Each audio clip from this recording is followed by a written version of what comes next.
Cordiales saludos, apreciados amigos. Les invito a abrir sus Biblias en 2 de Pedro, capítulo 3. La retórica política de nuestros días es sobre algo llamado un nuevo régimen mundial. Una y otra vez los líderes mundiales hablan sobre un nuevo régimen mundial. La verdad del caso es que sí se acerca un nuevo régimen mundial, pero no va a ser implementado por los políticos. De hecho, el versículo 13 de 2 de Pedro capítulo 3 dice: pero nosotros esperamos, según sus promesas, cielos nuevos y tierra nueva. No solo un nuevo régimen mundial, sino que el mismo cielo va a ser nuevo. El nuevo régimen mundial está por venir, pero no como algunos piensan. Porque lo que este mundo llama un nuevo régimen mundial es solo una reestructuración del viejo desorden. Alguien dijo sabiamente: no se puede hacer buenos huevos revueltos con huevos podridos. El nuevo régimen mundial va a ocurrir cuando el Señor Jesucristo regrese con poder y gloria para recibir a los suyos y para juzgar a los que le rechazaron. Recuerde que 2 de Pedro habla del cristianismo auténtico, lo verdadero, no lo falsificado. Y cuando Pedro habla sobre el cristianismo auténtico, él está advirtiendo acerca de los apóstatas. En este tercer capítulo, primero tenemos un argumento contra la segunda venida del Señor Jesucristo por parte de los apóstatas. Y luego tenemos la afirmación y confirmación apostólica de la segunda venida del Señor Jesús. Esto me emociona, porque veo el caos a mi alrededor, la situación en que está el mundo de hoy. Y no importa cuán mala se ponga, yo sé cómo va a acabar. Y en lugar de quejarnos, ¿en qué va a terminar todo este mundo?, los creyentes podemos decir: ¡gloria a Dios! Miren quién regresará al mundo. La piedra angular de nuestra fe es la deidad de Cristo. Y la esperanza de nuestra fe es que Jesucristo, quien vino a morir en nuestro lugar, regresará a gobernar y reinar con poder y gran gloria. Así que el mensaje de hoy tiene dos puntos. El primer punto es la denegación escarnecedora de su venida. El segundo punto, la declaración escrita de su venida.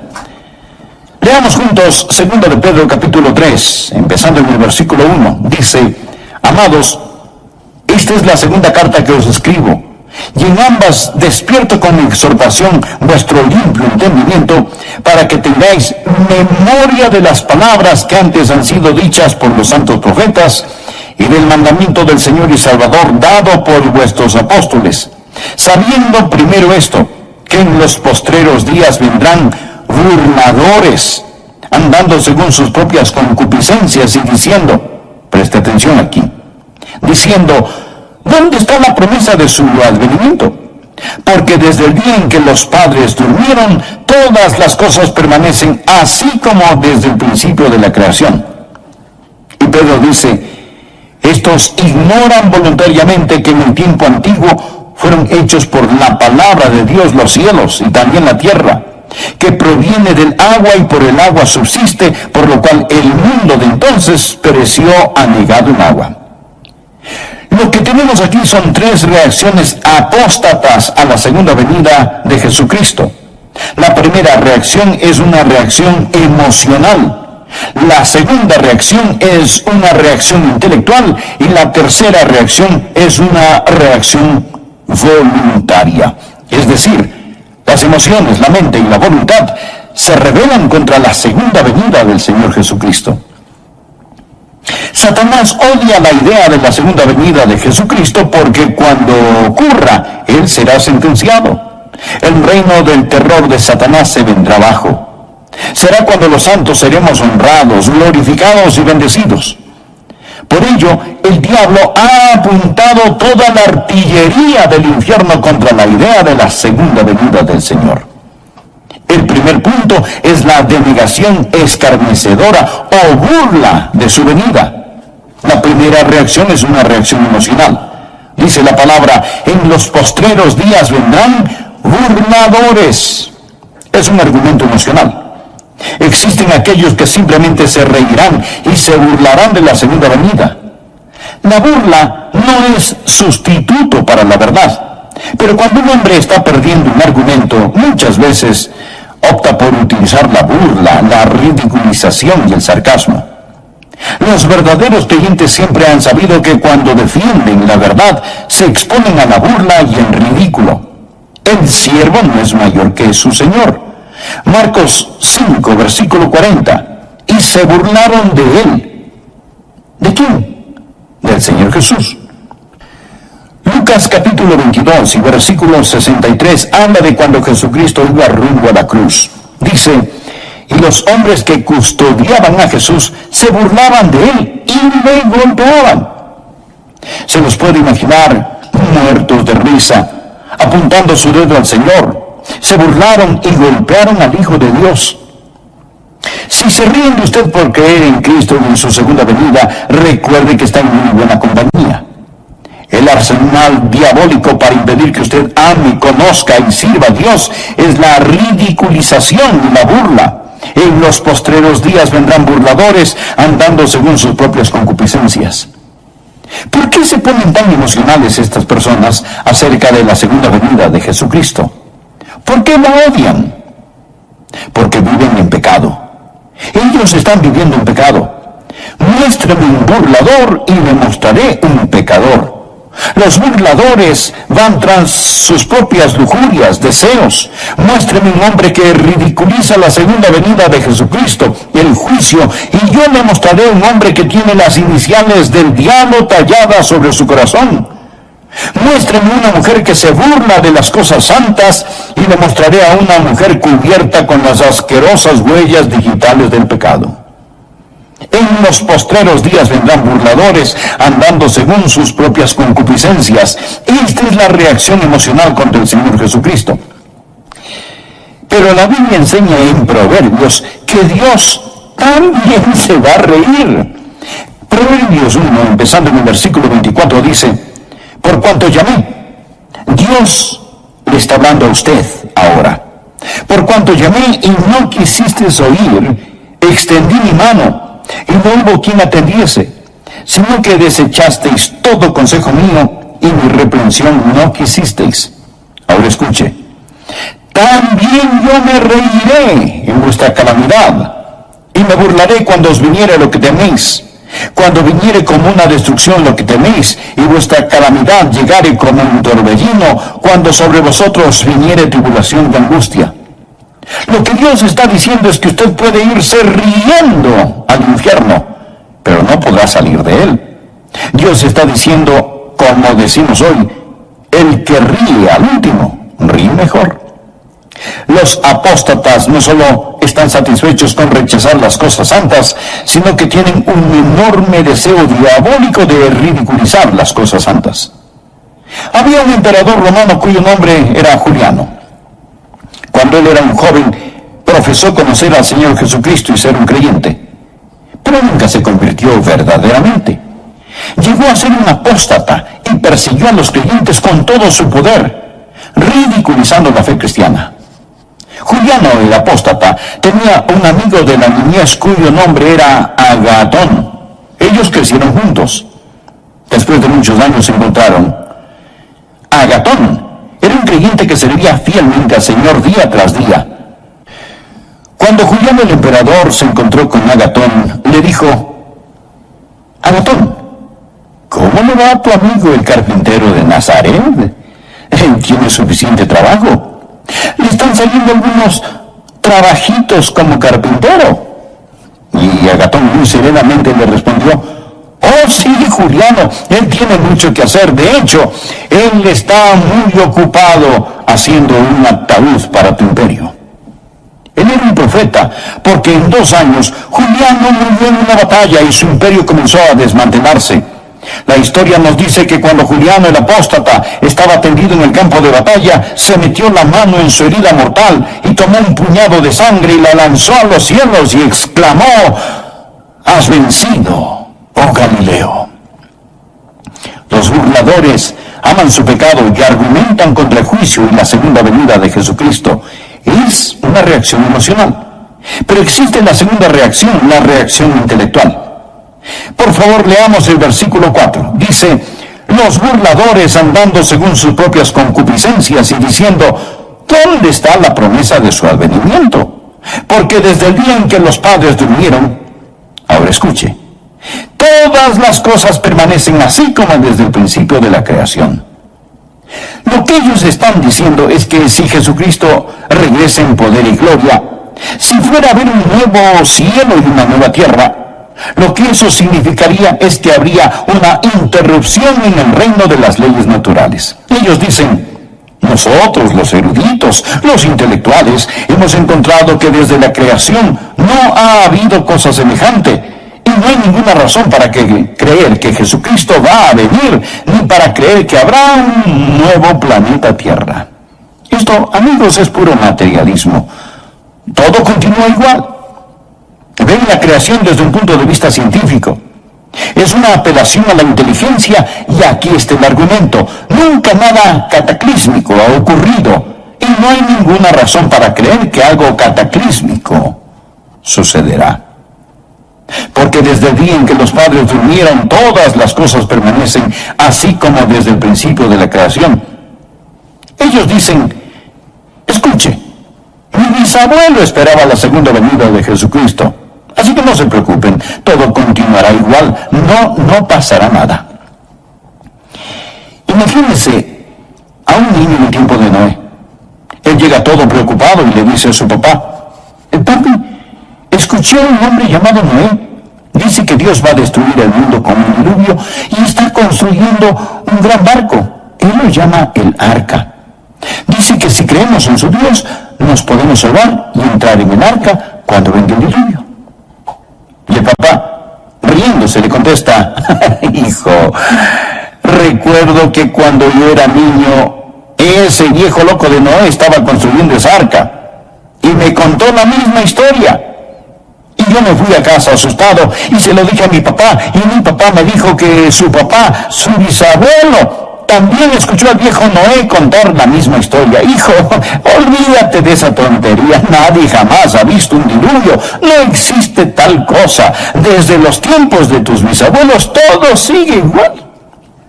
Así que existe la reacción emocional, los pecadores que siguen sus propios malos deseos.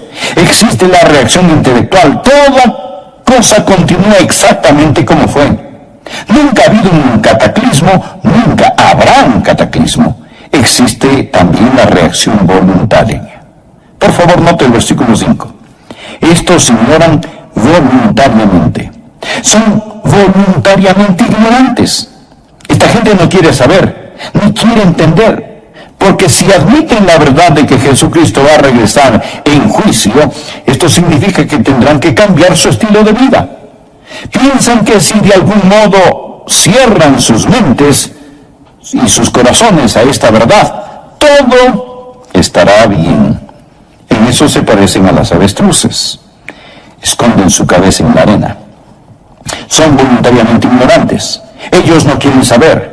Y no pueden encontrar a Dios por la misma razón que un ladrón no puede encontrar a un policía. Juan capítulo 3, versículo 19 dice, la luz vino al mundo y los hombres amaron más las tinieblas que la luz. ¿Por qué? Porque sus obras eran malas. Mi amigo, el mundo está lleno de ellos. Usted habla con las personas sobre ponerse en paz con Dios, les habla sobre la segunda venida de Jesucristo y lo cortan, lo paran, no quieren oír, no quieren saber. El problema no está en sus mentes, el problema está en sus corazones. Romanos capítulo 1 habla de ellos que detienen con injusticia la verdad, son voluntariamente ignorantes y su reacción emocional, intelectual y voluntaria sirve para negar esa gran verdad, la gloriosa verdad bíblica de la segunda venida del Señor Jesucristo. El segundo punto, la declaración escrita de su venida. Ya escuchamos a los apóstatas con su denegación escarnecedora. Ahora escuchemos a los apóstoles con su declaración escrita. Simón Pedro da 3 respuestas apostólicas a los argumentos o reacciones apóstatas para reafirmar la segunda venida de Jesucristo. La primera es su memorable promesa. Su memorable promesa. Leamos el versículo 1. Amados, Esta es la segunda carta que os escribo, y en ambas despierto con exhortación vuestro limpio entendimiento, para que tengáis memoria. Por favor, subraye la palabra memoria. Para que tengáis memoria de las palabras que antes han sido dichas por los santos profetas y del mandamiento del Señor y Salvador dado por vuestros apóstoles. Bien, ¿cuáles eran esas palabras? Una promesa. Mire el versículo 4. ¿Dónde está la promesa de su advenimiento? Ahora mire el versículo 9. El Señor no retarda su promesa. Saltémonos al 13. Pero nosotros esperamos, según su promesa, cielos nuevos y tierra nueva. Lo que está diciendo el apóstol es que Él nos hizo una memorable promesa y Él vendrá otra vez. Los profetas y los apóstoles nos dicen que recordemos lo que Dios ha dicho. Sabemos la importancia del nuevo nacimiento, mas ¿sabía que el Nuevo Testamento solo lo menciona 9 veces? La maravillosa doctrina del bautismo se menciona solo 20 veces en el Nuevo Testamento. Y el arrepentimiento solo 70 veces en el Nuevo Testamento. Pero el Nuevo Testamento habla, sin tocar el Antiguo Testamento, habla 380 veces en términos gráficamente claros de la segunda venida de Jesucristo. Esa es la razón por la que Pedro dijo: tengáis memoria de las palabras que antes han sido dichas por los santos profetas y por vuestros apóstoles. Si usted agrega a los profetas lo que los apóstoles dicen, un versículo de cada 25 en la Biblia habla de la segunda venida de Jesucristo. Dios no puede mentir. Dios lo ha prometido. Por ello, el recordatorio apostólico es su memorable promesa. Recuerde, téngalo presente. El Dios que no puede mentir lo ha prometido. Segundo, Pedro nos recuerda de su magno poder. Recuerda lo que ellos dicen. Los apóstatas dicen: todo continúa igual. No hay ninguna interrupción en el reino de las leyes naturales. Pedro les responde: ustedes son ignorantes por su propia voluntad de dos cosas. La primera aparece en el versículo 5. Estos ignoran voluntariamente que en el tiempo antiguo fueron hechos por la palabra de Dios los cielos y también la tierra, que proviene del agua y por el agua subsiste, por lo cual el mundo de entonces pereció anegado en agua. Ahora Pedro les dice: mire, señor escéptico, mire, señor apóstata, usted dice que nunca nada cataclísmico ha ocurrido. ¿Y qué de la creación? Dios habló y fue hecho. Dios con su palabra creó el mundo y los universos. Él habló y se hizo. Con su palabra suspendió la luna, el sol, las estrellas. Dios lo hizo todo por medio de su palabra. Pedro les está recordando sobre el magno poder de Dios. Los escépticos modernos y ateos de hoy intentan encontrar el origen de la vida. Pero no nos preocupemos del origen de la vida. Vamos más allá. Hablemos del origen de la materia. Usted dirá: bueno, la vida empezó espontáneamente en alguna sopa prebiológica, pero ¿de dónde salió la sopa prebiológica? Amigo, de la nada, nada sale. Por medio de la palabra de Dios todo fue creado. Dios con su palabra ordenó la creación, pero también ordenó un cataclismo. Verso 5. Estos ignoran voluntariamente. Primero, habló para la creación, que en el tiempo antiguo fueron hechos por la palabra de Dios los cielos y también la tierra que proviene del agua y por el agua subsiste. La segunda vez habló para describir el cataclismo, por lo cual el mundo de entonces pereció anegado en agua. La palabra anegado o inundado es de donde tomamos cataclismo. En el griego suena como cataclismo. Dios con su magno poder hizo la creación y con su magno poder lo sacó del cataclismo. Pedro dice: no digan que Dios no puede cambiar la historia, que todo siempre sigue igual. Enfrenten los hechos. Y si tratan de explicar la creación sin un creador, son voluntariamente ignorantes, simplemente ignorantes. Piénselo. Es completa estupidez pensar que de la nada todo salió. No solo la memorable promesa, sino el magno poder de Dios. En base a esto, Pedro empieza a defender lo que Dios ha hecho y que lo hará de nuevo, pero esta vez no con agua. En este tercer capítulo, primero tenemos un argumento contra la segunda venida del Señor Jesucristo por parte de los apóstatas. Y luego tenemos la afirmación y confirmación apostólica de la segunda venida del Señor Jesús. Esto me emociona, porque veo el caos a mi alrededor, la situación en que está el mundo de hoy, y no importa cuán mala se ponga, yo sé cómo va a acabar. Y en lugar de quejarnos, ¿en qué va a terminar todo este mundo?, los creyentes podemos decir, ¡gloria a Dios! Miren quién regresará al mundo. La piedra angular de nuestra fe es la deidad de Cristo. Y la esperanza de nuestra fe es que Jesucristo, quien vino a morir en nuestro lugar, regresará a gobernar y reinar con poder y gran gloria. Así que el mensaje de hoy tiene dos puntos. El primer punto es la denegación escarnecedora de su venida. El segundo punto, la declaración escrita de su venida. Leamos juntos 2 de Pedro capítulo 3, empezando en el versículo 1. Dice, amados, esta es la segunda carta que os escribo, y en ambas despierto con exhortación vuestro limpio entendimiento, para que tengáis memoria de las palabras que antes han sido dichas por los santos profetas, y del mandamiento del Señor y Salvador dado por vuestros apóstoles, sabiendo primero esto, que en los postreros días vendrán burladores, andando según sus propias concupiscencias y diciendo, preste atención aquí, diciendo, ¿dónde está la promesa de su advenimiento? Porque desde el día en que los padres durmieron, todas las cosas permanecen así como desde el principio de la creación. Y Pedro dice, estos ignoran voluntariamente que en el tiempo antiguo fueron hechos por la palabra de Dios los cielos y también la tierra, que proviene del agua y por el agua subsiste, por lo cual el mundo de entonces pereció anegado en agua. Por favor, note el versículo 5. Estos ignoran voluntariamente. Son voluntariamente ignorantes. Esta gente no quiere saber, ni quiere entender, porque si admiten la verdad de que Jesucristo va a regresar en juicio, esto significa que tendrán que cambiar su estilo de vida. Piensan que si de algún modo cierran sus mentes y sus corazones a esta verdad, todo estará bien. En eso se parecen a las avestruces. Esconden su cabeza en la arena.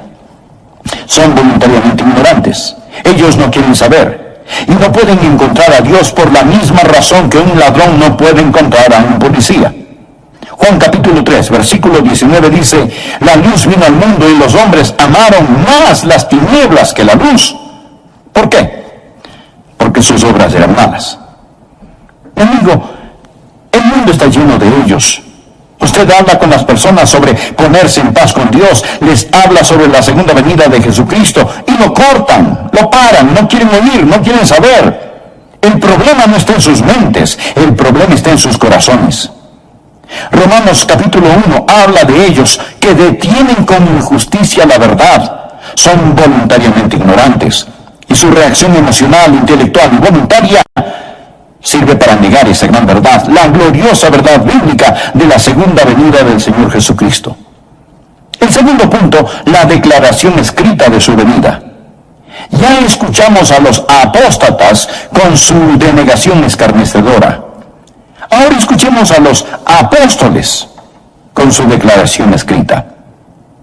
Simón Pedro da 3 respuestas apostólicas a los argumentos o reacciones apóstatas para reafirmar la segunda venida de Jesucristo. La primera es su memorable promesa. Su memorable promesa. Leamos el versículo 1. Amados, esta es la segunda carta que os escribo, y en ambas despierto con exhortación vuestro limpio entendimiento para que tengáis memoria. Por favor, subraye la palabra memoria. Para que tengáis memoria de las palabras que antes han sido dichas por los santos profetas y del mandamiento del Señor y Salvador dado por vuestros apóstoles. Bien, ¿cuáles eran esas palabras? Una promesa. Mire el versículo 4. ¿Dónde está la promesa de su advenimiento? Ahora mire el versículo 9. El Señor no retarda su promesa. Saltémonos al 13. Pero nosotros esperamos según su promesa cielos nuevos y tierra nueva. Lo que está diciendo el apóstol es que Él nos hizo una memorable promesa y Él vendrá otra vez. Los profetas y los apóstoles nos dicen que recordemos lo que Dios ha dicho. Sabemos la importancia del nuevo nacimiento. Mas, ¿sabía que el Nuevo Testamento solo lo menciona 9 veces? La maravillosa doctrina del bautismo se menciona solo 20 veces en el Nuevo Testamento. Y el arrepentimiento solo 70 veces en el Nuevo Testamento. Pero el Nuevo Testamento habla, sin tocar el Antiguo Testamento, habla 380 veces en términos gráficamente claros de la segunda venida de Jesucristo. Esa es la razón por la que Pedro dijo: tengáis memoria de las palabras que antes han sido dichas por los santos profetas y por vuestros apóstoles. Si usted agrega a los profetas lo que los apóstoles dicen, un versículo de cada 25 en la Biblia habla de la segunda venida de Jesucristo. Dios no puede mentir. Dios lo ha prometido. Por ello, el recordatorio apostólico es su memorable promesa. Recuerde, téngalo presente. El Dios que no puede mentir lo ha prometido. Segundo, Pedro nos recuerda de su magno poder. Recuerda lo que ellos dicen. Los apóstatas dicen: todo continúa igual. No hay ninguna interrupción en el reino de las leyes naturales. Pedro les responde: ustedes son ignorantes por su propia voluntad de dos cosas. La primera aparece en el versículo 5. Estos ignoran voluntariamente que en el tiempo antiguo fueron hechos por la palabra de Dios los cielos y también la tierra, que proviene del agua y por el agua subsiste, por lo cual el mundo de entonces pereció anegado en agua. Ahora Pedro les dice: mire, señor escéptico, mire, señor apóstata, usted dice que nunca nada cataclísmico ha ocurrido. ¿Y qué de la creación? Dios habló y fue hecho. Dios con su palabra creó el mundo y los universos. Él habló y se hizo. Con su palabra suspendió la luna, el sol, las estrellas. Dios lo hizo todo por medio de su palabra. Pedro les está recordando sobre el magno poder de Dios. Los escépticos modernos y ateos de hoy intentan encontrar el origen de la vida. Pero no nos preocupemos del origen de la vida. Vamos más allá. Hablemos del origen de la materia. Usted dirá: bueno, la vida empezó espontáneamente en alguna sopa prebiológica, pero ¿de dónde salió la sopa prebiológica?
Nada sale. Por medio de la palabra de Dios todo fue creado. Dios con su palabra ordenó la creación, pero también ordenó un cataclismo. Verso 5. Estos ignoran voluntariamente. Primero, habló para la creación. Que en el tiempo antiguo fueron hechos por la palabra de Dios los cielos y también la tierra que proviene del agua y por el agua subsiste. La segunda vez habló para describir el cataclismo. Por lo cual el mundo de entonces pereció anegado en agua. La palabra anegado o inundado es de donde tomamos cataclismo. En el griego suena como cataclismo. Dios con su magno poder hizo la creación y con su magno poder lo sacó del cataclismo. Pedro dice, no digan que Dios no puede cambiar la historia, que todo siempre sigue igual. Enfrenten los hechos. Y si tratan de explicar la creación sin un creador, son voluntariamente ignorantes, simplemente ignorantes. Piénselo. Es completa estupidez pensar que de la nada todo salió. No solo la memorable promesa, sino el magno poder de Dios. En base a esto, Pedro empieza a defender lo que Dios ha hecho y que lo hará de nuevo, pero esta vez no con agua, sino con fuego. Versículo 7. Pero los cielos y la tierra que existen ahora están reservados por la misma palabra, o sea, la misma palabra con que los creó, guardados para el fuego en el día del juicio y de la perdición de los hombres impíos. Note la frase, guardados para el fuego. El señor Kenneth Whist, un erudito del griego, dice que esto literalmente significa que los cielos y la tierra ahora mismo están almacenados con fuego. Es palabra de donde tomamos la palabra tesorería, es decir, este mundo es una tesorería de fuego. El universo entero está guardado con fuego. La naturaleza subatómica del universo nos dice que todo no es materia, sino que realmente es fuego. El hombre solía pensar que la partícula más pequeña de la materia era el átomo, pero ahora sabemos sobre la naturaleza subatómica del átomo, y el átomo tiene un núcleo. Este tiene una carga eléctrica positiva, y girando a su alrededor están los electrones, y estos son negativos. Por eso existe una atracción y se mantienen unidos. El electrón es increíblemente rápido. Escuche, algo asombroso sobre los electrones del átomo es que giran alrededor del núcleo billones de veces cada millonésima de segundo. Nadie sabe realmente qué es esta fuerza eléctrica. La podemos describir, pero no sabemos lo que es. Einstein dijo antes de morir que esperaba descubrir lo que es la electricidad, pero nunca lo hizo. Podemos poner esta cosa de algún modo en proporciones matemáticas, pero los científicos no saben cuál es la fuerza que los une. Dije que el núcleo tiene una carga eléctrica positiva y girando a su alrededor están los electrones que son negativos. Por eso existe una atracción y se mantienen unidos. Pero también tiene neutrones y protones. Los neutrones son neutros y los protones son positivos. No existe atracción, mas estos no se caen. ¿Qué causa que todos se mantengan unidos? Colosenses 1:17 nos habla acerca del Señor Jesús y dice, todas las cosas en Él subsisten. Significa que Él lo sostiene todo, ya sean los planetas en órbita o los electrones que giran alrededor del núcleo de un átomo. Él es la goma de las galaxias, el Señor Jesucristo. Hebreos 1:3 dice, Jesús quien sustenta o sostiene todas las cosas con la palabra de su poder. Pedro dice, están guardados con el fuego. Todo es fuego, porque todo está formado de una estructura molecular. Hebreos 11:3 dice, lo que se ve fue hecho de lo que no se ve. Pedro les dice a los apóstatas que ridiculizan la segunda venida de Jesucristo, les recuerdo su memorable promesa, les recuerdo su magno poder y les recuerdo su misericordiosa paciencia. Por favor, leamos el versículo 8. Mas, oh amados, no ignoréis esto, que para con el Señor un día es como 1000 años y 1000 años como un día. El Señor no retarda su promesa, según algunos la tienen por tardanza, sino que es paciente para con nosotros, no queriendo que ninguno perezca, sino que todos procedan al arrepentimiento. Pero el día del Señor vendrá como ladrón en la noche, en el cual los cielos pasarán con gran estruendo. Usted sabe que la gente que intenta deducir cómo todo llegó a ser, dicen, bien, todo empezó con una gran explosión. Nunca nos explican qué fue lo que explotó. Solo el hombre puede desviarse 180 grados hacia lo opuesto. Todo no empezó con una gran explosión. Todo va a concluir con una gran explosión. Dice la palabra, Pero el día del Señor vendrá como ladrón en la noche, en el cual los cielos pasarán con gran estruendo, y los elementos ardiendo serán deshechos. Ardiendo significa calor interno, fiebre, calentura. Y la tierra y las obras que en ella hay serán quemadas. Puesto que todas estas cosas han de ser deshechas, ¿cómo no debéis vosotros andar en santa y piadosa manera de vivir, esperando y apresurándoos para la venida del día de Dios, en el cual los cielos encendiéndose serán deshechos y los elementos siendo quemados se fundirán? Pero nosotros esperamos, según sus promesas, cielos nuevos y tierra nueva, en los cuales mora la justicia. Por lo cual, oh amados, estando en espera de estas cosas, procurad con diligencia ser hallados por Él sin mancha e irreprensibles, en paz. Amigo, presta atención al versículo 15. Y tened entendido que la paciencia de nuestro Señor es para salvación. ¿Y qué significa? Mi estimado amigo, significa que Dios no quiere que usted muera y vaya al infierno. Eso es lo que significa. Si Jesucristo hubiera regresado ayer y usted no es salvo, su destino estaría irrevocablemente establecido. El Señor mantiene la puerta de la misericordia abierta para usted. Dios es un Dios de misericordia. Y Pedro les contesta a los apóstatas estas tres cosas. Existe una memorable promesa, existe el magno poder de Dios y existe la misericordia y la paciencia de Dios. Versículo 9. El Señor no queriendo que ninguno perezca, sino que todos procedan al arrepentimiento. Dios está esperando que usted acepte su salvación. Y usted dirá, bueno, si Dios es tan misericordioso, yo no tengo de qué preocuparme. No, mi estimado amigo, mire el versículo 10. Pero el día del Señor vendrá. Verá, ambas, la ira y la misericordia, son atributos de Dios. Si usted dice que Dios es todo ira y no misericordia, eso es solo parte de la verdad. Y si dice que Dios es todo misericordia y no ira, eso es solo parte de la verdad. Cuando usted toma solo parte de la verdad y la convierte en toda la verdad, se vuelve una falsedad. Existe la misericordia de Dios y la ira de Dios. Dios no quiere que ninguno perezca, pero la ira, el día del Señor, vendrá.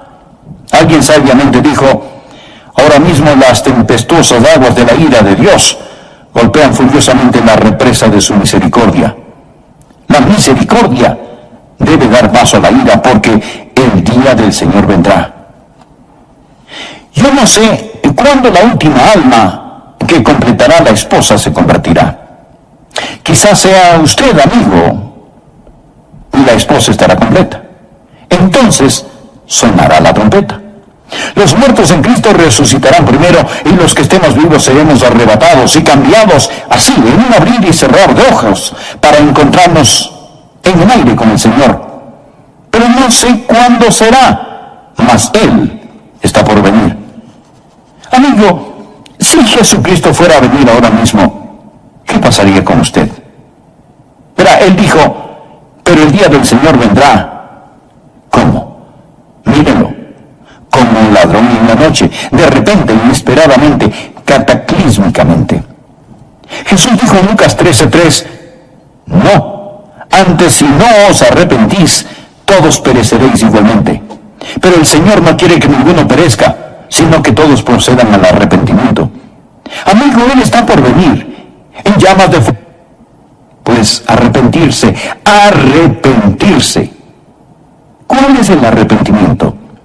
La palabra griega metanoia o arrepentimiento significa cambiar de pensar. Antes usted confiaba en sí mismo, vivía en pecado, iba por su lado, hacía lo que le daba la gana.